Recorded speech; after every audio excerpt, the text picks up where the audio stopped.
Our guest is Dean Lanzante. Dean, say hi. Hi there, everybody.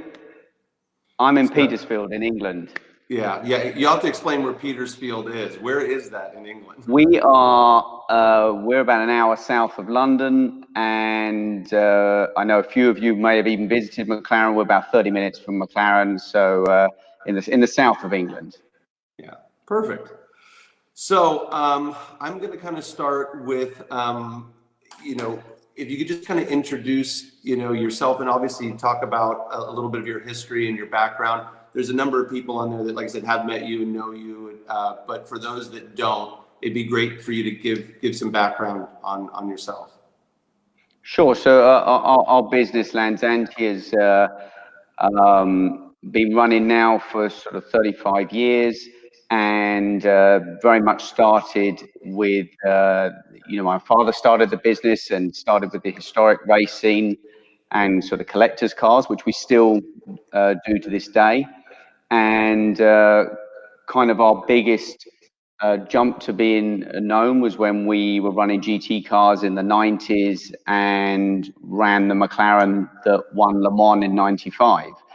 And that kind of, from that win, that kind of cemented a relationship with McLaren, and that's continued through to today. So it's not the only brand we work with, but we do quite an extensive amount with McLaren, and that's sort of come off the back of that result 25 years ago. It's hard to believe it's still continuing on from there.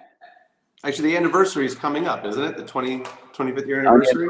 Yeah, I think another month, and it doesn't feel like that long ago, but yeah, sadly we're not all going to be there. Sort of, I think McLaren had a lot of plans to sort of do something at Le Mans, but obviously with the situation we're all in, that's not going to happen. But no, I mean, incredible how time moves on, and what McLaren are now is very different to what they were 25 years ago. A manufacturer of a single street car, and now a huge range of cars, lots of different variants. It's a big change over that period of time. Absolutely. Well, very cool. Well, I just want to let everyone know that we're open for live questions. If you actually look in I believe it's the bottom right-hand corner, you should be able to type in questions. So feel free to, let those kind of fire in there, and I'll let them stack up and just kind of throw them at Dean as they come in. So we'll start with one of them here that's come in is what, there's a lot of chat right now about the GTR 18 that you just did, the P1. So you tell us a little bit about that project and how it came to be. Well, P1 was a very successful car for McLaren as a general street car, and obviously of the sort of three halo cars that came out at the time, with the Porsche 918 and the LaFerrari, it was actually the one with the fewest built, and then McLaren followed that on with P1 GTR. And P1 GTR had a lot of interest actually, but was primarily designed to be a track-only variant. And although there was take-up on track-only and to do a track program, there was a lot of interest for people saying, look, I really want this car, but not primarily just for track. I kind of want to do some track use, but I want to be able to drive on the street or drive on the street to the track. And with that interest, we'd already converted a lot of F1 GTRs into street cars. And McLaren then contacted us, said, would we be prepared to do the P1 GTR into a road variant, which we did. And to date, we've done 34 now. And then we did P1 LM. Which we'll go into a little later, but we did P1 LM. It was a limited run. It was one prototype and 5 cars, exactly the same number and color options that F1 LM was. So we did that, did a development program with it, and then we had interest from a customer who said, look, I want to buy a P1 LM. We'd already sold all the cars. And he said, okay, just build me another one. I'll buy a GTR, build me another one. And I kind of said, look, I've said to everybody who's bought one that they will only be that number, and I've got to stick by and honor that.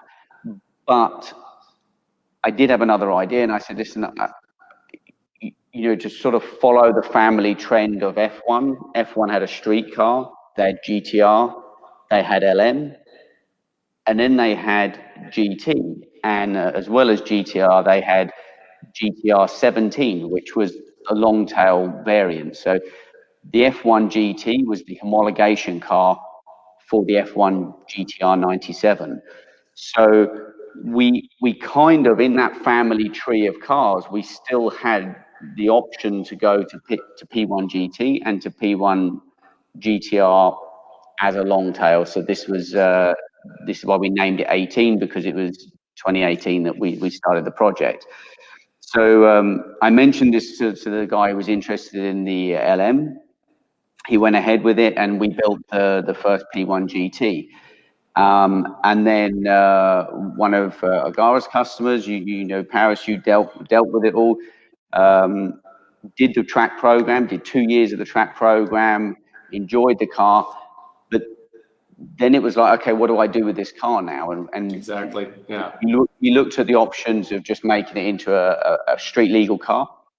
But then there was also the option of doing GTR 18, and I believe the customer has a P1 road car, so that's why we went for the more lightweight version, which is GTR 18. So the difference between P1 GT and P1 GTR 18, body shape is the same, aero's the same, suspension's the same. It's just one is more of a touring type car. So one is a little bit more refined. Exactly, soundproofing, electric windows, stereo system. As the GTR 18 is super stripped out, plexiglass windows. You need headsets because all soundproofing has been taken out. So you've got a 40 kilo, which is 90 pounds in your language, difference between the two. So both have qualities. Both are super low numbers. We're going to stick to the numbers again, only 4 GTs. The reason for the 4 GTs is because there were 4 different colorways of the F1 GT, so we're going to stick to that. Only one of each colorway available, so it's a unique, each one is unique. And GTR 18 will be in 6 colorways, which so one for each of the race liveries that was used in that period. Very cool. So we've got a couple of questions stacking up here. So we'll start with, this is great. This is actually from Mark. We actually discussed this the other day because he says, great to see you, Dean. It's been a long time. What have you got in the showroom there behind you? Okay, well, behind me I have, in fact, a car that's coming to you, Parris, very shortly. I have 2 Senna GTRs. We currently have 7 in build. So in the showroom, these cars are due to be done, due to be converted. And then we have the others are in the shop now at various phases through road conversion at the minute. And then the other stuff, what I'm looking at now, I actually have Senna's 1991 championship winning MP46. He won the Hungarian Grand Prix and the Spa Grand Prix with. So we kind of theme our windows through periods of the year. It's been a little more tough with restrictions at the minute. So with the anniversary of Senna's passing just earlier this month, about a week ago, we've done a Senna themed window, and it kind of seemed fitting with the Senna liveried car at the back, plus the Marlboro livery car as well. So that's what we have in here. At the moment with the window. Not bad. We'll definitely have to do another one where you're going to have to show us around the place. Not Absolutely. That it's not good to look at you. We like seeing your, you know. The cars are better. So, couple other questions here. It says, has Dean seen the press coverage on Top Gear and other global publications? This is about the GTR 18, how that's kind of, you know, been plastered all over. I haven't. It's something that's sort of caught us off guard, actually, how much interest there's been with this project. It's also quite interesting on how much interest there is with a P1 related project when the car is in its 6th year now, which is good news for a car like this. You know, we know there's future upgrades from McLaren with hybrid systems coming out for this car too. I think this is a good message from the manufacturer to support cars in the future. You know, I think it's been one of the biggest fears with hybrid vehicles is maintaining technology. Yeah. Well, absolutely. And you know, it's funny. I was talking about this the other day about how, you know, like obsolescence. You know, you think about, you know, you're going to use like, could you imagine the people that used to buy the old like Virtu cell phones that were like $3,000 and $4,000 that were Nokias? Yeah, absolutely. It's that same thing. So I think it's great that they've, you know, realized obviously that there's a huge jump in technology, both in performance, weight, you know, that they put into the speed tail. And I think that's great that they're going to go back and put that in such a halo car like the P1, you know? Yeah, and I think it's long term. It's going to help with obviously sustainability of the vehicle itself, plus the values of the car. Absolutely. I think it answers a huge question. I mean, it's not massively publicly out yet about this upgrade coming, but it will definitely change the perception of this car for future use. And so one of the big things that when everything went to press off the back of your images and everything that were taken at Thermal, I think was the differences between the two cars, you know, that we've touched on between P1 GT and P1 GTR 18. Yeah. That, you know, we probably weren't prepared enough for the amount of interest that was going to come from this. So we have in the last sort of week got that information out to press what the differences are. You know, we've had people say, "Oh, I thought the P1 GT was a one-off." Well, you know, I never said that. No. You know, that's just someone thinking, and you know, in this digital it's like world, with the lack of information, you know what I mean? People's imaginations, they tend to kind of populate it. It's funny because it's not exactly like your website gives anything away. No, we don't give too much away. I mean, it's, you know, we have to be sensitive to individuals. I mean, many of you watching this today, you know, not everybody wants everyone to know about their car collection, what's going on, who's worked on it, who's done it. It's something, even with stuff like our Instagram account and stuff, we have to be pretty sensitive to projects, where they're going, what countries they're going to, who owns them.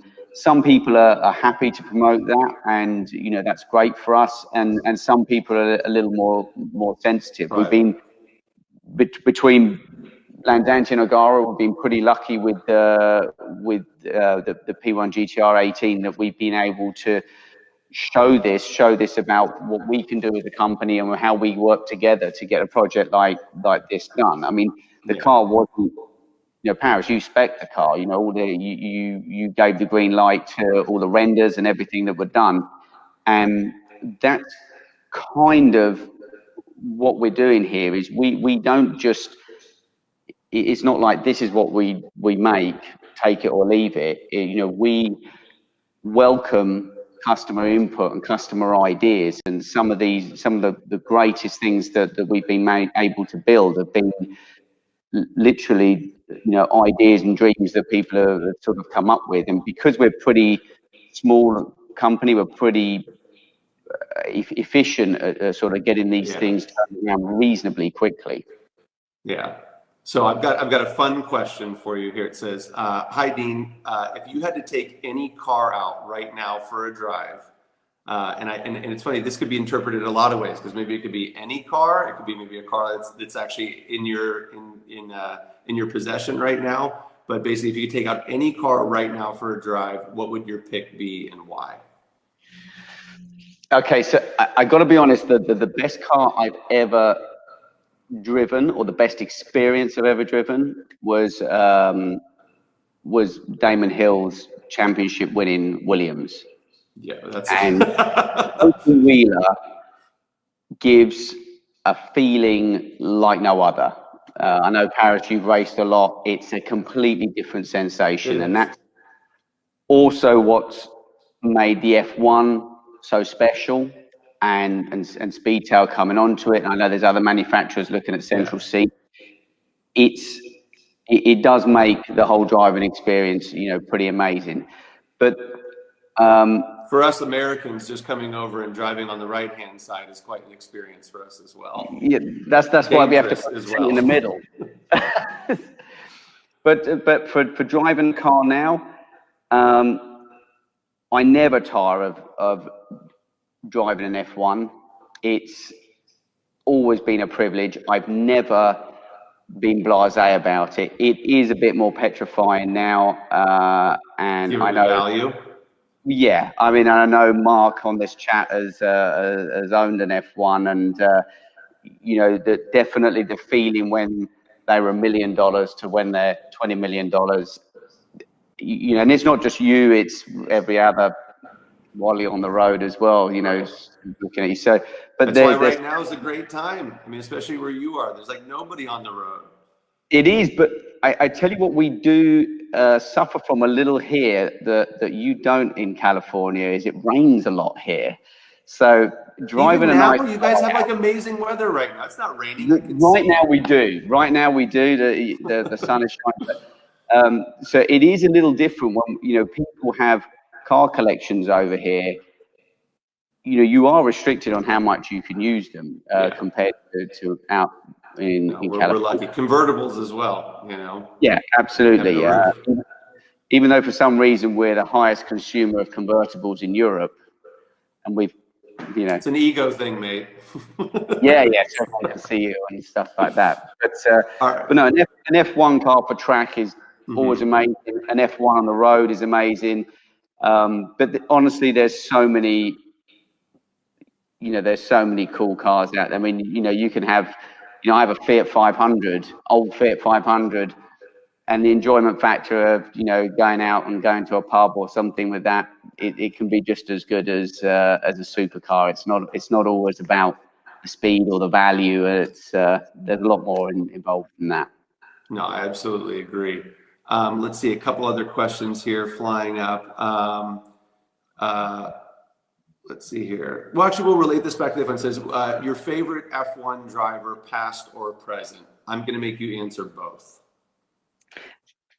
Past is Senna. Yeah. I think.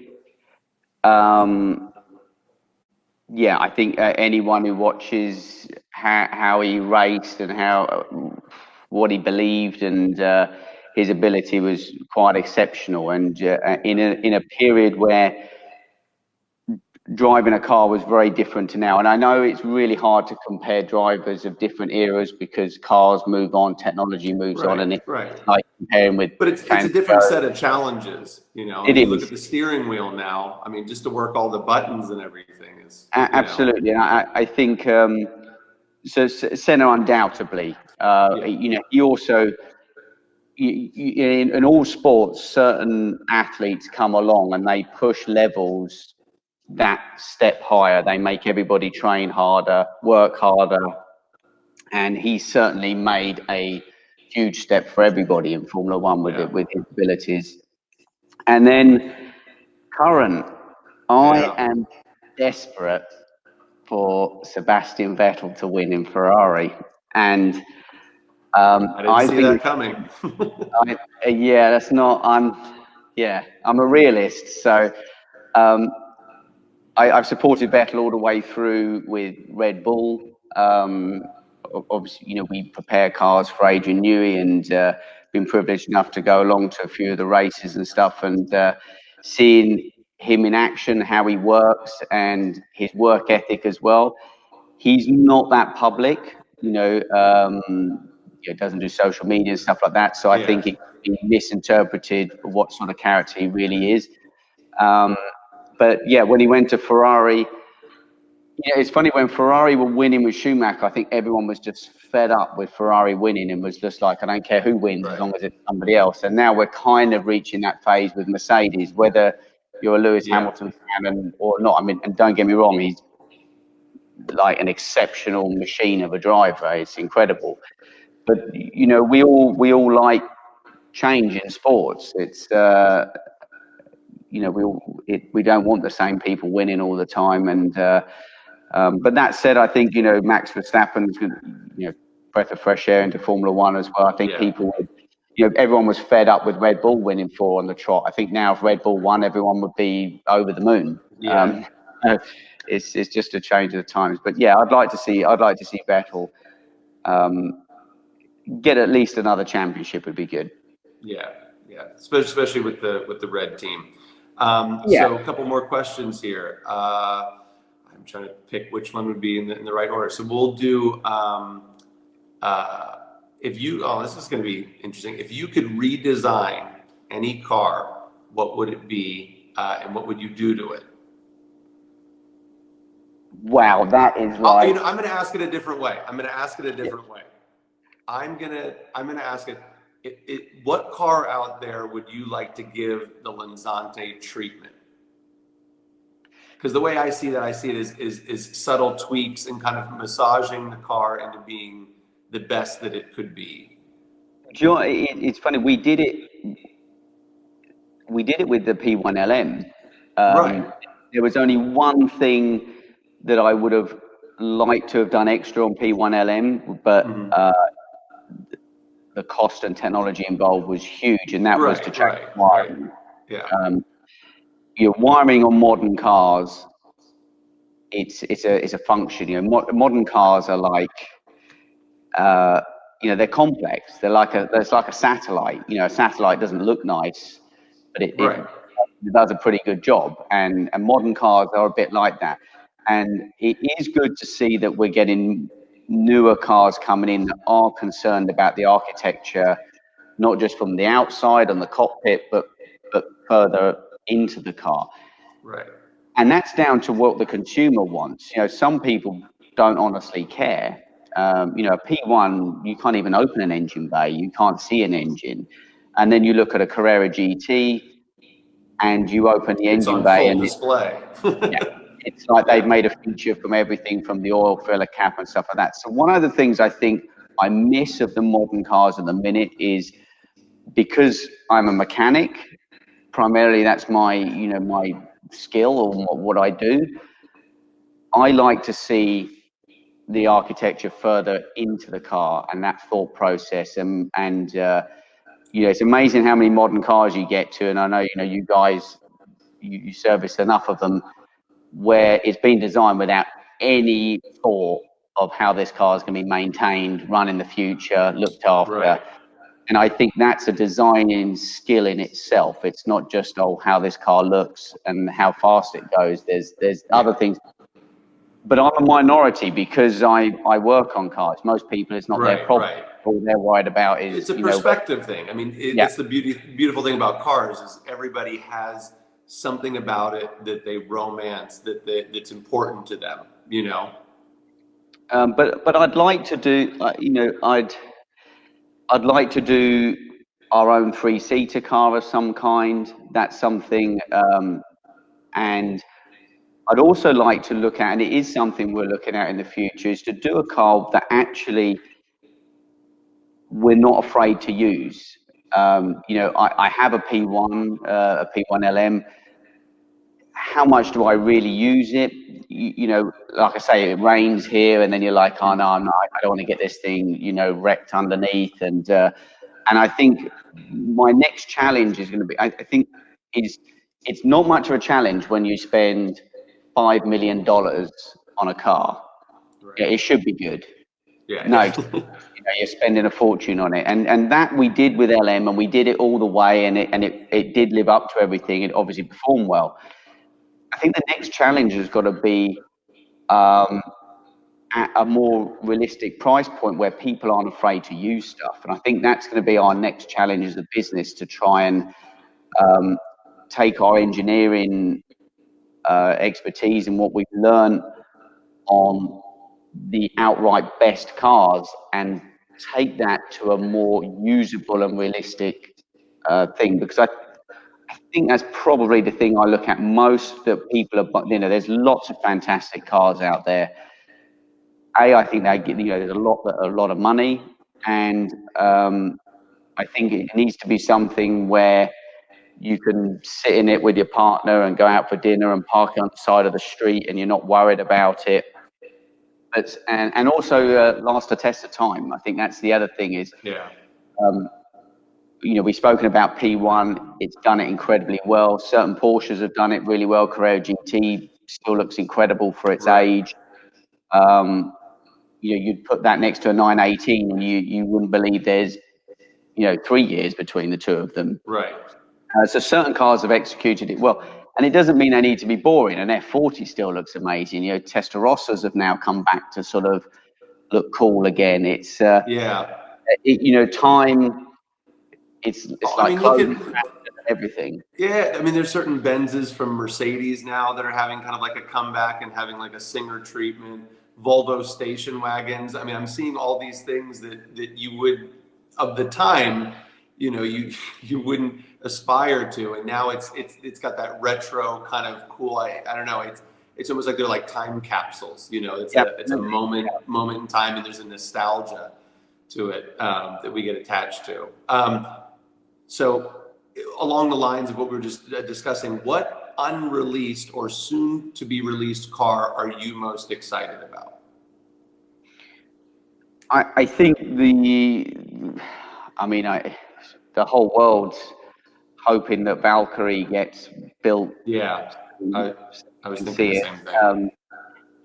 And you know, we all want to see what Adrian Newey is going to do with this car. We hope, and I hope, that Aston Martin managed to build what it was set out to be and what Adrian wanted it to be. And I understand there's challenges with that because it was reaching out so far. But I think it's the car that we, you know, whether it's ridiculous or not, I think it's something we all want to see. I mean, I'm a car fan. I want to see that thing built. And I hope it lives up to everything it should be.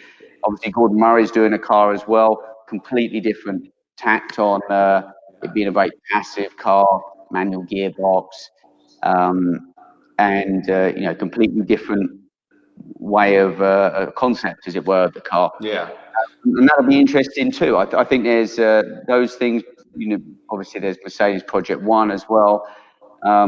It's quite interesting that of all those cars, Speedtail was kind of initially, when it was launched, was kind of seen as the most conservative of all those cars. Sure. And now it appears to be the one everyone's most excited about because it's obviously the closest to being in realization. You know, the first cars have already delivered. So yeah, Valkyrie's.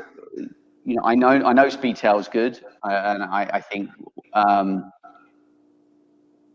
Yeah, because technically the Speedtail has been released. I mean, the first car has been delivered. So absolutely, your answer is correct because Valkyrie still isn't in the hands of a client yet. So no, it's not, and I think there is a big difference.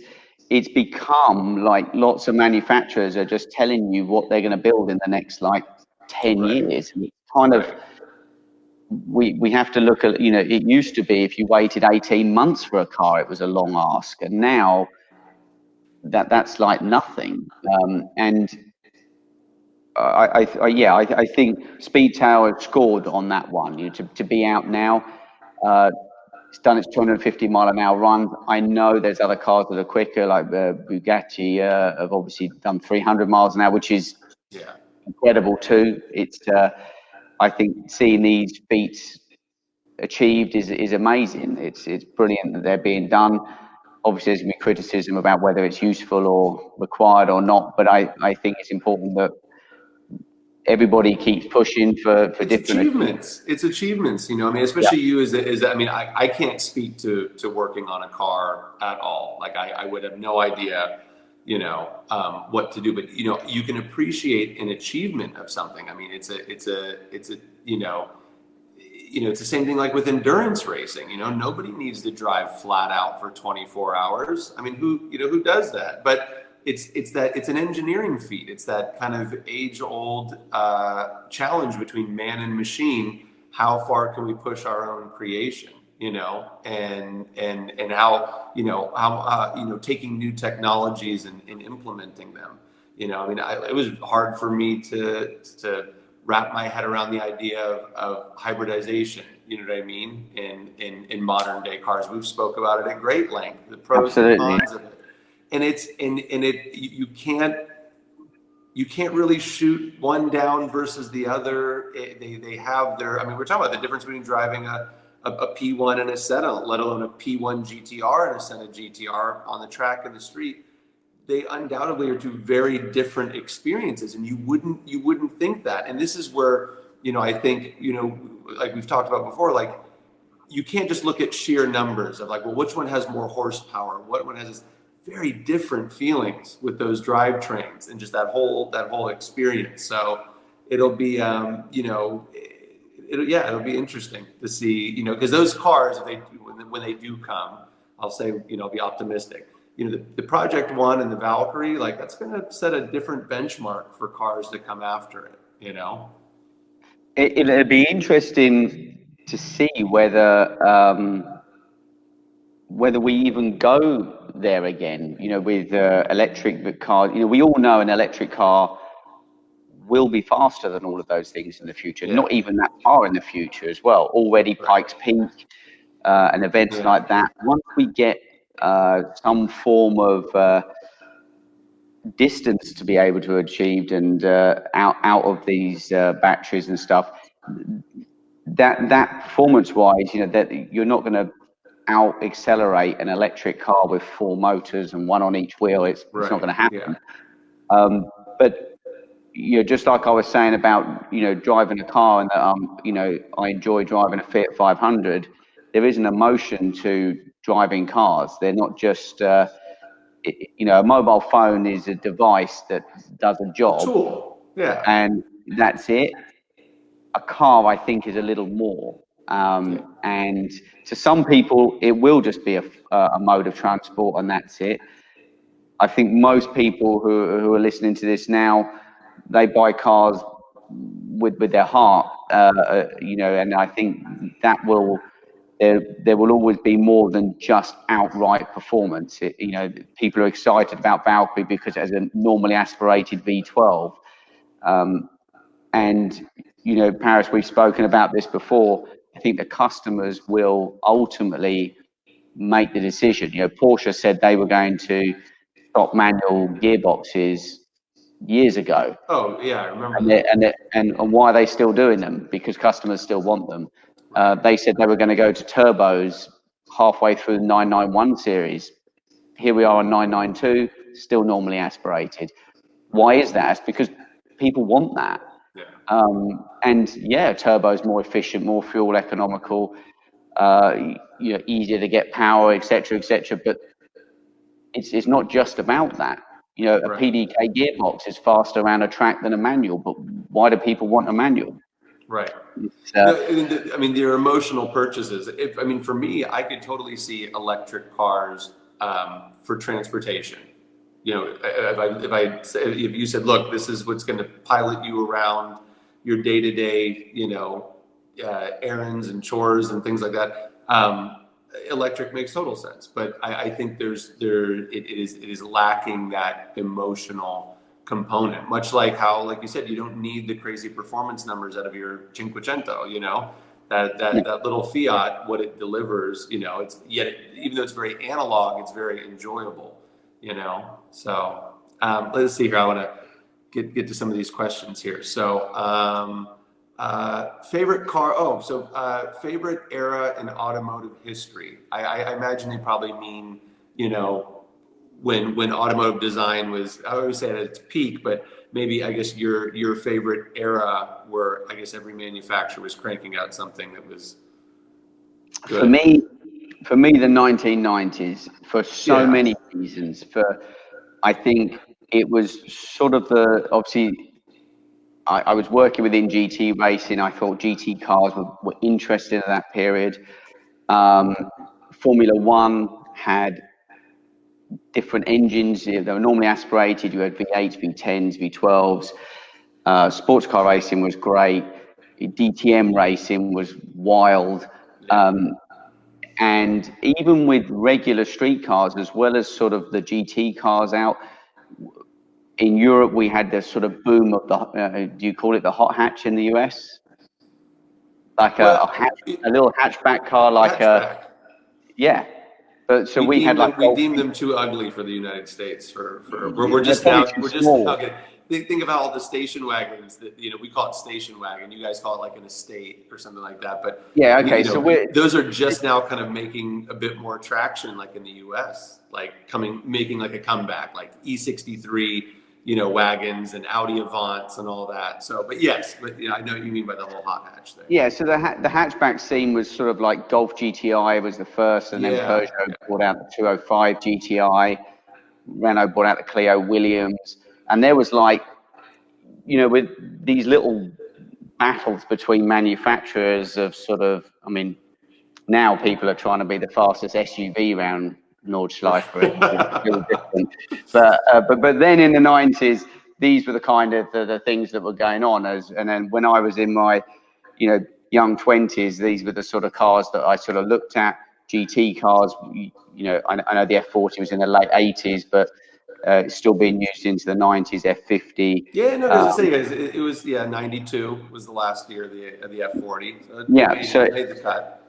And in Formula One, it was a mega time as well. The Prost Senna thing was all going on, and Mansell and all of it was a good time, and also for cars of that era, they're cars that you can still work on. Right. We're lucky to be working on McLarens at the current time, but I can't just put my hand to any car. There's so much electronics. You need license fees. I know you guys with your servicing departments too. You have to. You have to log on to a factory's electronics system to even go into a computer on a car now. As cars from the 90s were a little bit more raw and nuts and bolts and things that people could actually, turn their hand to. So that's why I kind of like that era, probably the most. But yeah, it's like just the right amount of technological advancement while still leaving a bit of analog in there. No, I totally get it. Exactly. It's funny. Mark just asked a question that you'll have to give some background on, because this was something that even surprised me when I first met you. His question is, and because you're gonna have to explain it, is do you plan any more Tamiya collaborations, and how much fun is that car? So explain what that is.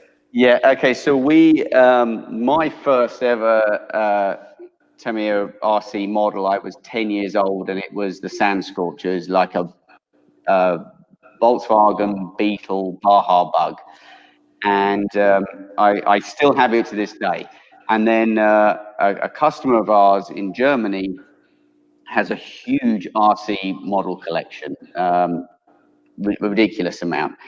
And he said, "Oh, wouldn't it be cool to build some full-size versions of this?" And I said, "Well, I want to build a Sand Scorcher anyway." So he was like, "Yeah, okay, we should do that." And we've also done a Wild Willie, which is off of the Willis Jeep.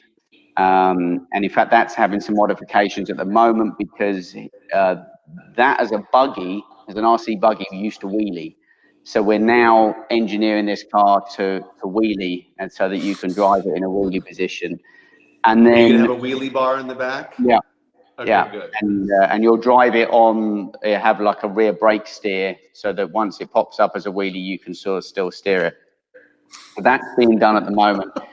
We also did the Fast Attack vehicle, which again was a Tamiya buggy, and it was based off of a US military like desert vehicle. We've done that one too. But the next big project actually we're doing based on a Tamiya car is the three we've done are effectively road cars that have been made into a buggy that we then made back into a full-size car. So you're starting with something existing. So I wanted to make a full-size RC buggy of something completely fictional. So the one we're doing is the Avanti. It came out in 1988. It looked actually a bit like the Red Bull X1 sort of Gran Turismo Oh yeah, I remember, yeah, the one that Where like Vettel set like a lap record in it virtually or whatever. That's right. This Yeah, thing has a fighter canopy, yeah, and we're making that in electric because we were kind of looking at this thing, and as a Beetle, you sort of know what noise it should make, and a right, GTO. right, So we were looking at this thing, thinking, well, what would it sound like? What engine would we put in it? And then it is only electric. That's what right. the bike is. So that's in build at the moment. Not my most prioritizing project that I'm doing. So It's a more of like a passion kind of yeah, fun. Yeah. I mean, we It's have not to be going to pay the bills, but it's going to be a lot of fun. yeah, exactly. And it's more important to get things like Senna GTR done and Tag Turbo and things like that are existing projects on the go to get them delivered. But we have these things going on in the background that we try and keep on top of as well. But Yeah. I like that No, question. no, yeah, That's another up my. question. Do you have a favorite car designer? Do you know what I mean, I've had the privilege of working with Adrian, and the guy is something else. I mean, Yeah. and it's interesting. It's not just how good he is at designing; it's how he can get a team to do what he wants to do, Yeah. and stuff that just doesn't even make sense, stuff that people don't even understand, and Yeah. that's a skill set in itself. And he has that ability, not just in Formula One, with what we've done with historic racing and stuff, and how hard he works. The hours he puts in is outrageous, and Yeah. his will to win. He hates losing, which I think is the only way you win, is if you hate Yeah. losing. And his attention to detail on everything. And I remember speaking to him about the weight of something and saying, "Oh yeah, but this bit doesn't actually weigh that much. We can't save that much." And he said, "If you look at it like that, you're already lost." And I remember thinking, wow, it literally means he is talking every ounce. You know, he Yeah. is talking across everything. And yeah, for sure, I can relate because I've worked with him and I've been very Yeah. fortunate with that. For sure, his achievements in Formula One, 3 different teams, world champions with them all. Yeah, he's designed a car that's won the Indy 500. It's amazing what he's actually achieved. But another designer that I do think probably doesn't get enough recognition in motorsport is Jim Hall. And everybody kind of talks about fan cars, but obviously Gordon Murray did a fan car in Formula Yeah. One, and Colin Chapman did skirts on a Formula One car with the Lotus.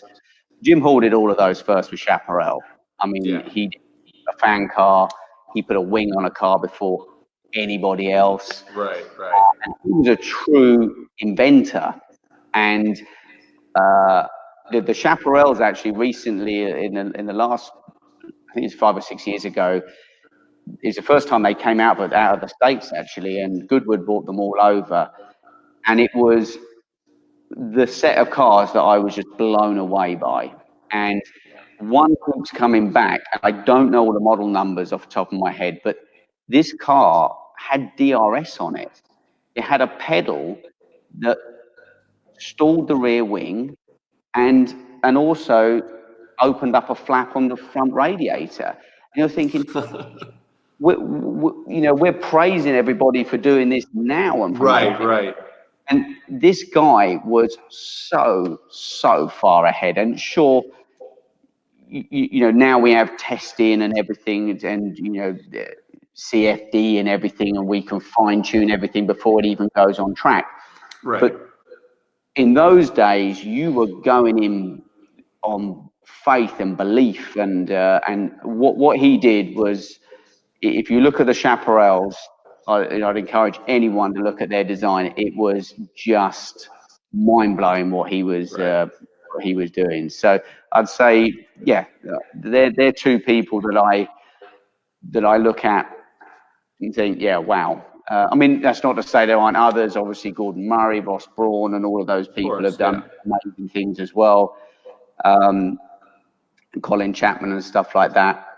You know, obviously there's amazing, and even like if we look at Jean-Claude Mijon, who's an aerodynamicist, he actually went to Ferrari, but his first thing that he got known for was the high nose on the Tyrrell. And I remember first seeing that thing and thinking, oh my God, I mean, who would design a car with a nose sticking up in the air? You know, it just did look, and look at how that became, I mean, the high nose thing.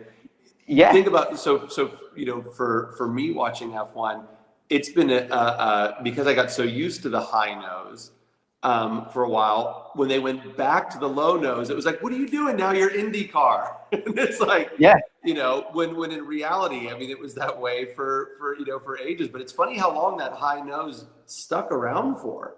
You know, first one was 1990. First time that Tyrrell came out was 1990. Benetton in 91. It was pointy too. I mean, it was super pointy. I mean, it was like a comb. Yeah, unbelievable. And he went on to design another fantastic looking car. Not a great success, but it was the F92A Ferrari with the high side pods and the double floor. And again, that's another example of something so ahead of its time. You know, Adrian got double floors to work with Formula One, you know, another 25 years later sort of thing. You know, but these ideas, and that's kind of the thing that's been lost a little bit now, is that trial and error thing. You know, those sort of really ballsy moves of seeing something and going, Christ, what the hell is that? There's been a few attempts in GT racing or LMP racing. We had the sort of Delta. The Delta wing. And they also try to front end, and Panos as well. It's these are cool things to see out there. And I think design is you learn every time you look at a car in a different way or a different, you know, there's always something to learn from this. It's such a personal thing too. You know, maybe not. You know, it's funny the styling cues that some people love or hate. You know, so they'll absolutely love something about you know, a car, and the next person will be like, oh, I find that garish or it's distracting. You know. And it's funny how personal it is. I mean, it's the same thing with. But actually, I'm gonna use that to segue into this next question here. What is your favorite racing livery? Okay, that's a tough one. And you know what? And you can spread it out if you want. It could be your favorite Group B rally car, F1. It could be anything. What? Yeah, it's funny because I think this is quite an interesting one because it's the same as sort of like F1 helmet or all helmet designs and stuff now. Is all the new stuff that's come out. If I said to anybody, okay, here's a pen and paper and draw me the livery of this year's McLaren. And you'd be like, well, I know it's orange and blue, but I couldn't really pinpoint that out. And that's the same with most liveries. They're cool and they're striking, and they do a hell of a lot of development and testing on this. They do practice, all sorts of stuff. The older liveries, the simple, you know, a Martini livery, an Alitalia Stratos livery, you know, things like that. With the yellow wheels, though. Absolutely. And they look incredible. And we look at those, and it's interesting because obviously I see it now with the P1 projects and with the Senna projects coming through, is people look to historic liveries. I mean, I like mono colors, which historically are not used in racing liveries. But you mean like a dark gray? I like grey a lot. I'd say, you know, some of the, you know, I remember the Shell livery for the Porsche 962s that did Le Mans. It was an asymmetric livery, so it wasn't just like your single stripes and everything equal each side. That was a clever livery. Yeah, there's been some good ones out there. So I'd say some of the Porsche 962 liveries were good. I understand what golf is about, and what golf is for, but I sometimes kind of think I've seen a lot of it. Yeah. Well, it can get. The problem is it can be done really wrong. Like, Yeah, it's an easy livery that if you not only getting the Pantone colors wrong, but just the usage of it and how it goes on the car. You know. I think with liveries, if you're going to emulate a livery, either do it or don't. Yeah. It's like that's the only thing I push everybody for. You can't say, "Oh, I want this livery." Ah, yeah, but I never liked that bit, so I'm going to change Yeah. that. Yeah. Yeah. But that's not the livery now. You know, that's something else. It's a mild So, interpretation of it. Yeah. which is fine, but then you're not copying the livery. I mean, you know, one of the guys on here, Hezzy's got the Lark P1 GTR. It's identical to the F1. Every single, Yeah. like the color, the shades, where the decals are, and it is a like for like car. Yeah. Same with P1 GTR 18. It's the same colors, it's the same shades. The P1 GT we used the same leather manufacturers, the same shades of leather. If you're going to pay homage to something, do it. If you Right. just like certain bits, well, then do your own thing. That's fine too. But it's, I think, you know, getting it right is tough. Right. It's also understanding that not all liveries work on all cars either. That's No. another thing. It's, you know, we have a benefit with P1 projects and F1 projects is there's Right. similar smooth rounded shapes, Sure. which is sometimes harder to put onto Senna in particular because of the angles. The But angles then, are so different.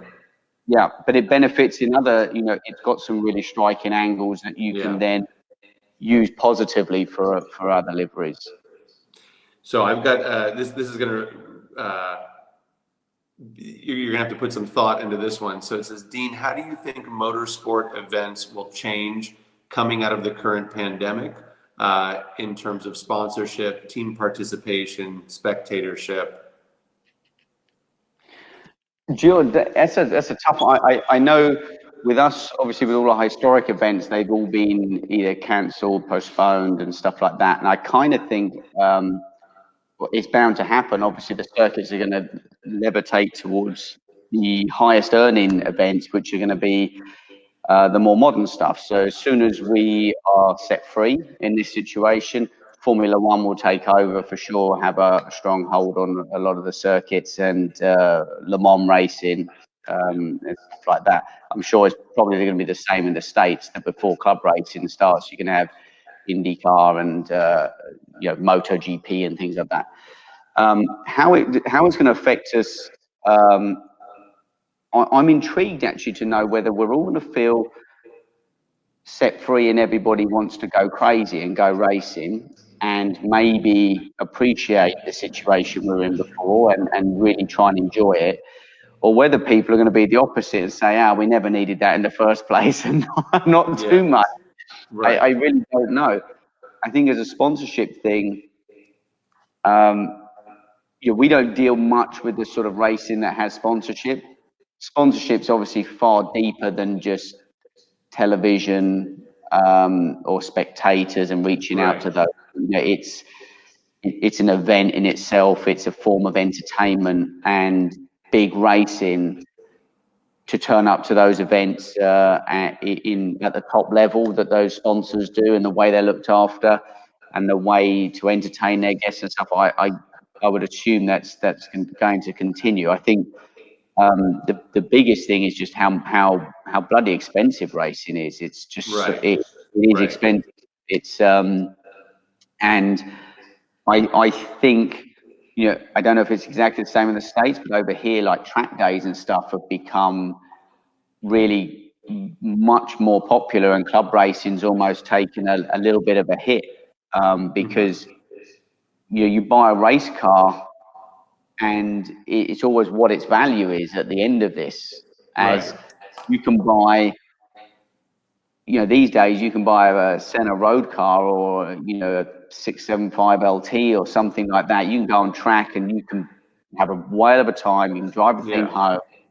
And sure, there's dips in markets and those things move around. But as a whole, your race cars literally can become almost worth their money in scrap. You know, after, once they're not competitive, it's so that's why historic racing's been, you know, a pretty good sort of situation at the moment, because there's always that value in a car. You buy a GT40, you don't use it for 2 seasons, it's still a GT40. You do that or anything like that, it's still what it is. They're not building any more original ones. I mean, obviously that's, you know, we have over here continuation cars and stuff like that, but we don't sort of get involved too much with that stuff. But I think, yeah, there'll be an effect for sure. But on the sponsorship side of things, I have no idea how much effect that will make. I think teams, we know teams are struggling with finances, particularly in Formula One, and endurance racing and stuff seems to, you know, with the sort of, you have the pro and then you have the AMs, and the AMs are obviously normally funded by an individual who'll get some pro drive with him. So yeah, it'd be interesting to see how that sort of shapes up. I think it's certainly seeming over here like this season is pretty much gone, to be honest with you. Right. So another question, and actually, it's not that it's vague, but it can be interpreted in 2 different ways. It says your favorite F1 of all time. I'm going to take it as your favorite McLaren F1. So it could be, you know, spec, could be whatever, could be, you know. I mean, that's not too difficult. That Wayno Clinic car is and I think, you know, that car, its chassis won. It did 1 race. It won that race, and that race was Le Mans. And it's had 1 owner from new, which is McLaren. It doesn't really get that much better than that. It's funny. I was at McLaren about a month ago, maybe a bit more than a month ago, because of this thing, with a customer, and who has a 250 GTO, and he looked at the Wayno Clinic car and said, "That is the most valuable car in the world." And so I was actually going to ask you, nobody's asked it yet, but I was going to ask you what you think the value of that car is. But the funny thing is, I you know, we all know what a 250 GTO is worth. And it is interesting to hear a GTO owner say that. It's funny. The only guy I know that owned a GTO and an F1 at the same time was, for at least for me personally, was Tom Price. And you know, it's just, but it is interesting to see, you know, because the GTO is so iconic. I would say more so nowadays from a value standpoint, it's iconic. I hear more people reference that car. Nobody talks about what it won, how many were built. You know, you hear people just talk about, oh, you know, it traded hands for this much. So but it is interesting because it does put things in perspective. I mean, you're right. When you think of its chassis, 01R, I mean, when you add up all those things that if we were to take the car out of the equation and just talk about its accolades and the facts, it would, you know, like it would in theory, you know. It's an unblemished car. There's zero you can fault it on. You can't say, oh yeah, but it had a shit result there, and it caught fire here. Oh yeah, but that guy owned. Did that car race after Le Mans? Did that car go on to do anything else? No. So we had a deal. Our deal actually with running that car was, if we got a good result at Le Mans, we were allowed to run it at Suzuka for the 1,000-kilometer race, because obviously the sponsor was Japanese. Right. So when the car won Le Mans, we were like, great, we're all off to Japan. We're going to run this car in Japan. And McLaren were like, no, whoa, not with this thing. and the sponsorship actually went on another car because there was a deal in place for Wayno Clinic. Interesting. Okay, so that explains why. I guess I was gonna say, because I've seen that car on another track, but you know. Yeah, so it was another car that had the same livery, but it was always intended to be that car. But obviously, we were told to do well, but maybe not that well to do Japan. Yeah. So, Well, but no, maybe Ron Dennis sat there and said, you know, maybe this thing is going to be worth as much, if not more, than a GTO someday. Let's park it. leave the dirt on it. There was a patch where F1s weren't. It's hard to believe, but yeah. £250,000. There was a small area when you could, small window you could buy an F1 for that, and it was a small window though. It wasn't like 5 years or anything. So no, they even though, and that's why when people say to me about, oh, this car's lost money or that car's lost money, I've said, F40's lost money. Everything, right. they've all had this. We all have this phase where it's not the latest and greatest, something better comes along, and then we all appreciate it for where it stood in its time. Right. And it's always been like that. There's always been a sort of cycle. But that F1 is the one. But there's some others that are pretty special. There's 5 cars, including 1R, that won a lot of races. And the Harrods car won 4 races and 3rd at Le Mans. There's some key cars, and then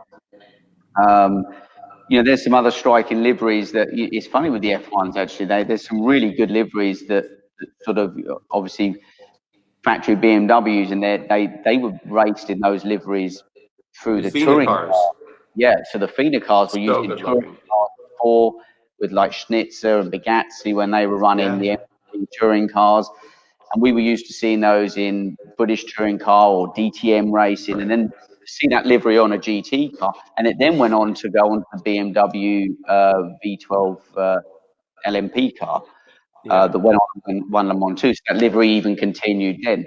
So some of those are pretty cool because you see those sort of liveries as well as the cars. But 1R's pretty amazing machine, really. Yeah. Well, look, we have reached an hour. It actually didn't feel like that at all. But I also have to admit, I forgot for a second there that people are watching and listening to us. I FaceTime you and talk to you enough because of the distance that I kind of forget that I forgot that we're kind of putting this on. So, but I want to thank you, for giving us this much of your Saturday, and for everyone listening and watching. We'd love feedback. This is our first time doing this. We wanted Dean to be our first presenter. If you'd love to see, Dean again and ask more questions when this live presentation concludes, you'll have an area where you can leave comments and feedback, and we'd love to hear it. We'd love to know what you want to know more about, what you want to see. Dean and I were actually speaking before this meeting about how we might make this a bit more mobile, and he can kind of take you around the facility, which is pretty rare and special because, like I said, your website is, it's an image, and that's it. I think it'd be interesting to see what people's feedback are. I mean, I know people don't want to look at their computer screen and see myself that much. So I think it'd be interesting to see what people are interested in, what we're doing, and maybe try and make that a little more visual so that we can, what do people want to see out of cars, projects, and things that we're involved with.